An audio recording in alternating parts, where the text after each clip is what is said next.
disagree with these takes? No way. No way. Or do you approve? Oh, no doubt. No doubt. No doubt in my mind. No diggity, no doubt. It's time to ask Michael Lombardi. No way or no doubt? All right, let's get into it. And one man whose press conferences always seem to give us something to talk about is Jets head coach Robert Saleh, who in his media availability, Michael, said that Zach Wilson is actually playing pretty good. No way or no doubt, Michael, Zach Wilson is playing pretty good? Well, I mean, what is the standard of playing pretty good?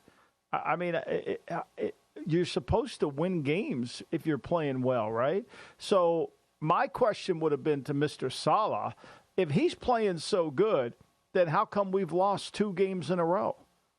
If he's playing so good, how come we almost lost 3 in a row had the Giants not put Graham Gano on the field and we'd have lost that game? Maybe, perhaps it's your defense that isn't playing as well, the one that you say you kick everybody's butt, even though you allow over, you're 22nd in the league in yards per attempt and you're 31st in yards allowed rushing. I don't know. If it's not Zach, who is it then? Is it the offensive line? Is it the receivers? Like, that's a ridiculous thing. You can't say he's playing well. I think the answer is no one's playing well. You're 32nd on third down. 32nd. You're 32nd in the red zone on offense. Now, who's playing well at quarterback? Those are 2 numbers that really tell you the most you need to know about what the quarterback is doing with the football.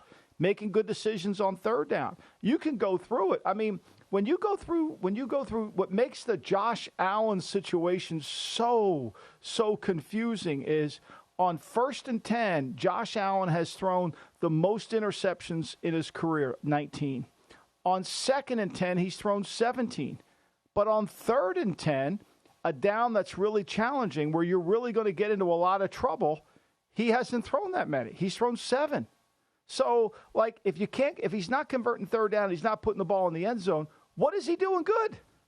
Well, Michael, and for Zach Wilson, I understand, a lot of the comments that Robert Saleh is getting at. He says he's better than he was last year. Well, I mean, not exactly a very high bar to clear, first and foremost, and saying that the Nathaniel Hackett system was made for Aaron Rodgers and not for him. That's just excuse after excuse after excuse. Oh, did he say that? Yes. Oh, my God. Yes. Oh, my God. I mean, first of all, can we put things in perspective?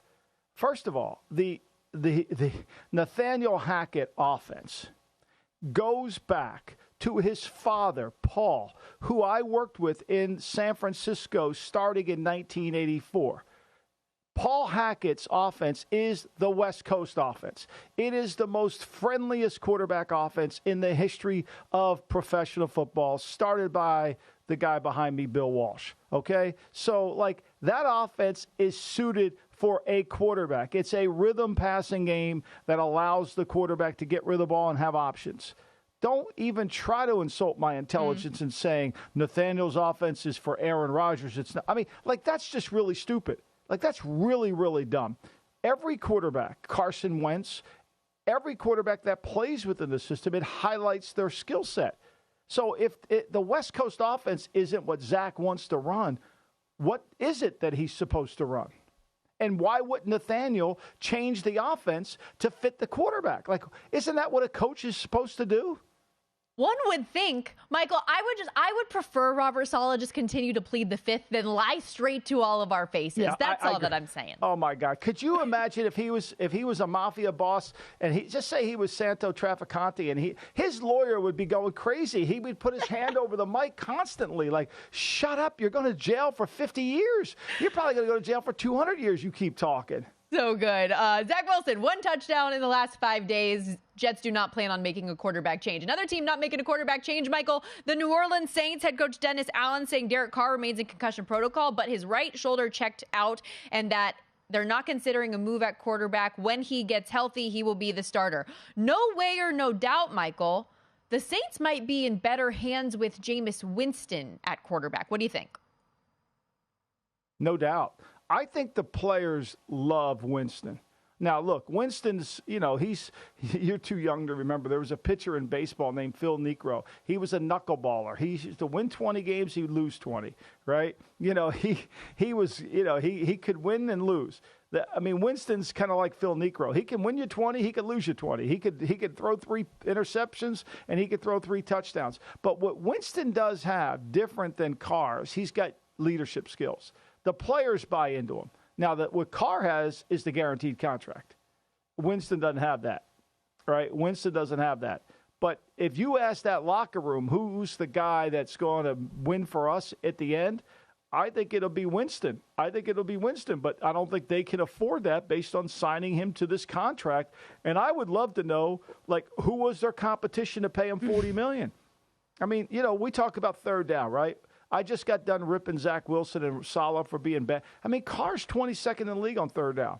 He's 24th in the red zone. Tell me when he makes a play that's not a check down. He's at 6.7 yards per attempt this year. That's what the only guy that could get him to throw it up the field a little bit more was Gruden.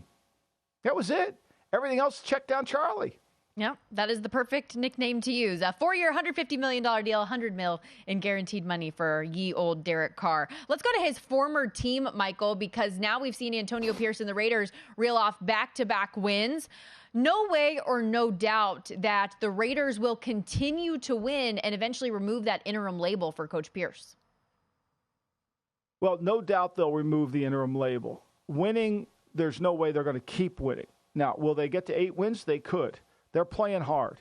And if they get the running game going and they reduce the game, when they play this week against a Miami team that's better on defense with a really good front, they're going to have a tough time. But that doesn't preclude what he's been able to do. You can feel the traction coming. And I don't think that Mark Davis is going to be like David Tepper and ignore what he has done to this team as they move forward. So no doubt, I believe Pierce will be the head coach. If he wins in Miami, he might get the extension right now. Yeah, that would be a big one. Let's keep on the coaching theme, though. No way or no doubt, Michael, for the Los Angeles Chargers, they are the team most in need of a head coaching change.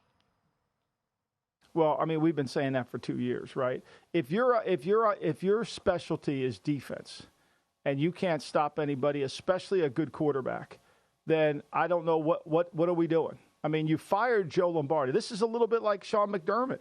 You could fire Ken Dorsey today. Are you going to be accountable for what's going on defense? Are you going to be accountable, or are you just constantly going to hide behind the offense? And it's the same thing with Staley. I call him John Gotti because he's the Teflon head coach.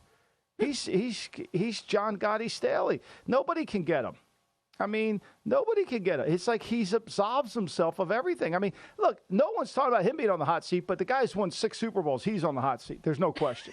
We definitely put Belichick on the hot seat. Why wouldn't we? Another guy, Michael Staley.